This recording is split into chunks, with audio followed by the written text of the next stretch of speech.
ऐसे करो ना विदा।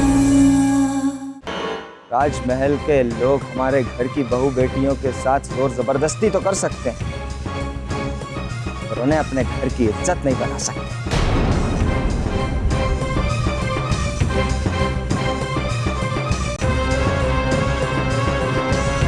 क्यों आप इतना भेदभाव कर रही हैं रानी मां?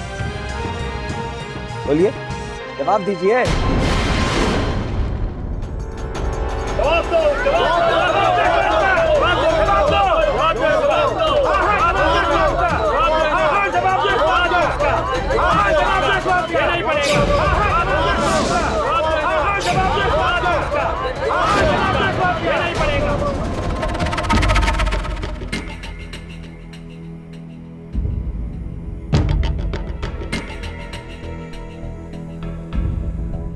तो रानी साहिबा, क्या उत्तर है आपके पास?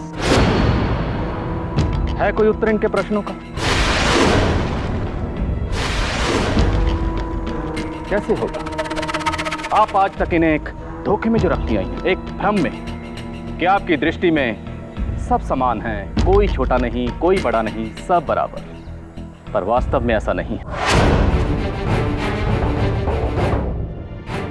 आप सिर्फ ऐसा कहती हैं, मानती नहीं। क्योंकि यदि आप ऐसा मानती तो आपको हमारे निर्णय पर आपत्ति नहीं होती, बल्कि आप उस पर सहमति जताती। क्योंकि आपका मन भी जानता है कि यह निर्णय एकदम उचित है।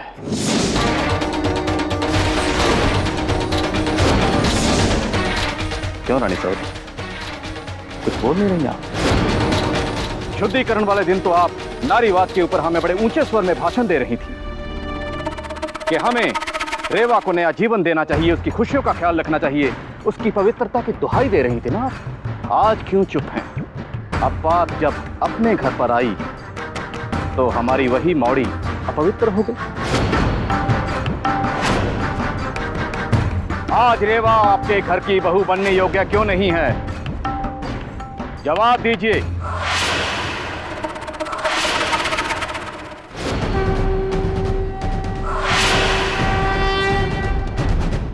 आज पूरा भवानीगढ़ आपके जवाब की प्रतीक्षा कर रहा है।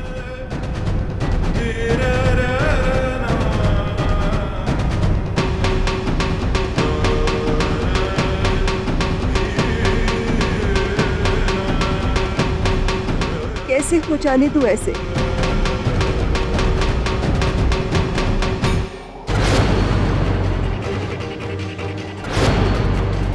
क्या ये रास्ता तेरा ही दिखाया है ईश्वर, कि जिसने अपराध किया है दंड भी वही भुगते?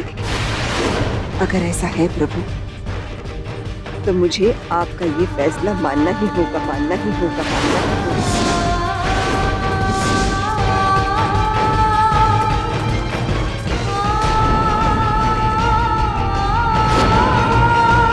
अगर लाखी और उसका परिवार आपके इस फैसले से खुश है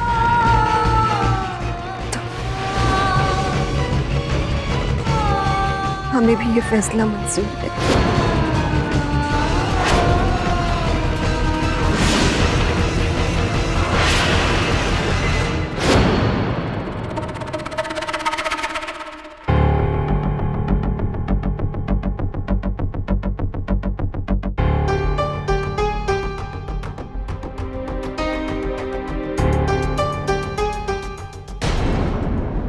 अगर दोनों पक्ष इस निर्णय से सहमत हैं, तो अगला शुभ मुहूर्त देखकर जल्द से जल्द रेवा की शादी कुंवर आर्यमान से कर दी जाएगी।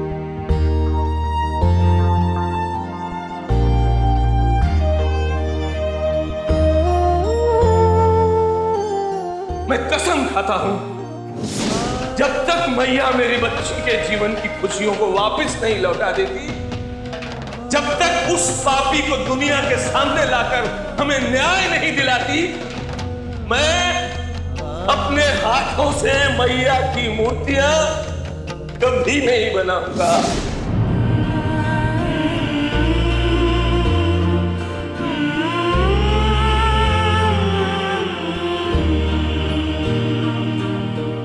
रेवा,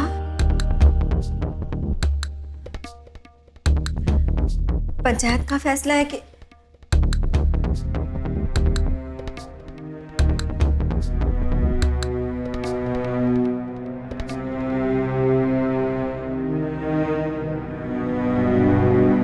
मोड़ी, पंचायत का कहना है कि रेवा इस गांव की मोड़ी है, इसलिए उसे न्याय जरूर मिलना चाहिए। उनका यह भी कहना है कि राजमहल वालों ने जो पाप किया है उसका भुगतान भी उन्हें करना होगा। इसलिए रानी माँ के छोटे बेटे आर्यमन से तेरा ब्याह करवाया जाएगा। पंचायत के निर्णय को न्याय समझ के हमने मान लिया है मोरी।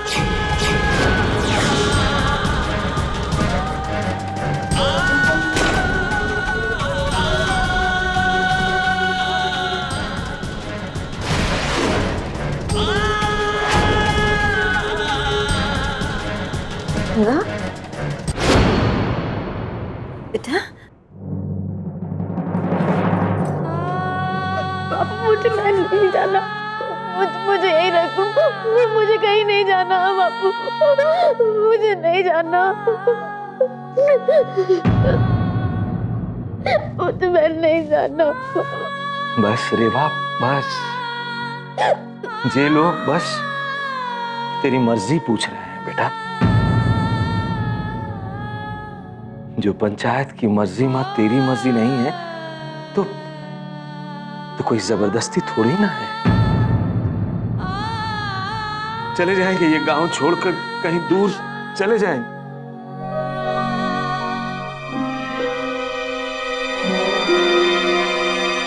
कहाँ जाएंगे गांव छोड़कर? इंसान के कर्म उसके साथ चलते हैं और इज्जत गंवाने के बाद मोड़ी के कर्म उससे 4 कदम आगे चलते हैं। जहां भी जाएगी इसका अतीत इससे पहले पहुंच जाएगा वहां। तब सोचा है आपने क्या होगा? यहाँ के लोग तो फिर भी अपने हैं, वक्त पड़ने पर साथ बड़े तो हो गए ना। वहां वालों का क्या भरोसा, क्या करेंगे वो, कैसा बर्ताव करेंगे? वहां वाले लोग क्या सोचते हैं ये तो नहीं पता माँ, पर इस वक्त हम रेवा के साथ वहां वाले लोगों जैसा ही तो व्यवहार कर रहे हैं। इस बेचारी के मन में क्या चल रहा है ये जानने की, ये समझने की कोशिश ही नहीं कर रहे हैं। अब ठीक कह रहे हैं, इसका उस घर में जाना, उन लोगों का सामना करना नहीं माँ, मुझे नहीं लगता कि वो। मुझे जो लगता है तो अपने पास रख ले, समझा तू? तो इस मोड़ी का घर बसने में देखना चाहता है या जिंदगी भर इस गांव के लोगों के ताने सुनने में देखना चाहता है? हालात के साथ समझौता करने में ही समझदारी है। मैं नहीं जानती कि मैं अपनी मोड़ी के साथ ठीक कर रही हूँ कि गलत कर रही हूँ, लेकिन मैं इस समय वही कर रही हूँ जो एक माँ का दिल कह रहा है। मोड़ी,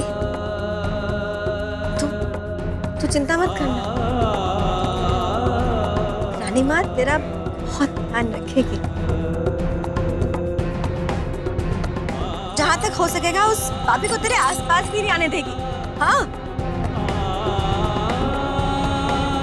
अरे शहर जितना बड़ा महल है उनका, वो थोड़े तेरे आसपास घूमता रहेगा हर समय। तू ना बस रानी माँ की छांव में रहना, राज करना, राज, समझ रही हो ना?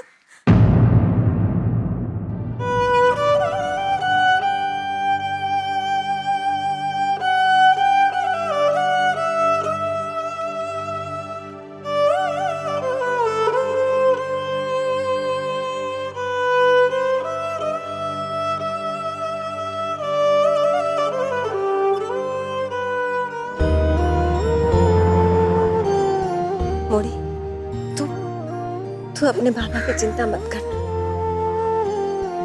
बहुत प्यार करते हैं तुझसे, इसीलिए परेशान हो रहे हैं। मैं समझा दूंगी उनको कि जो कुछ भी हो रहा है तेरी भलाई के लिए ही हो रहा है रे।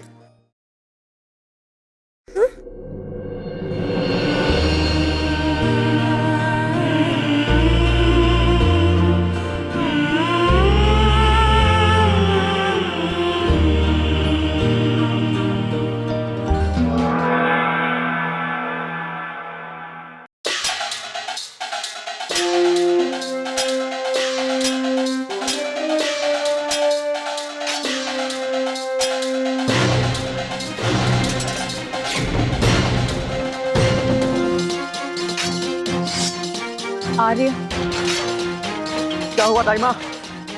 यश को सजा मिली या फिर रानी माँ का बेटा होने की वजह से छोड़ दिया गया?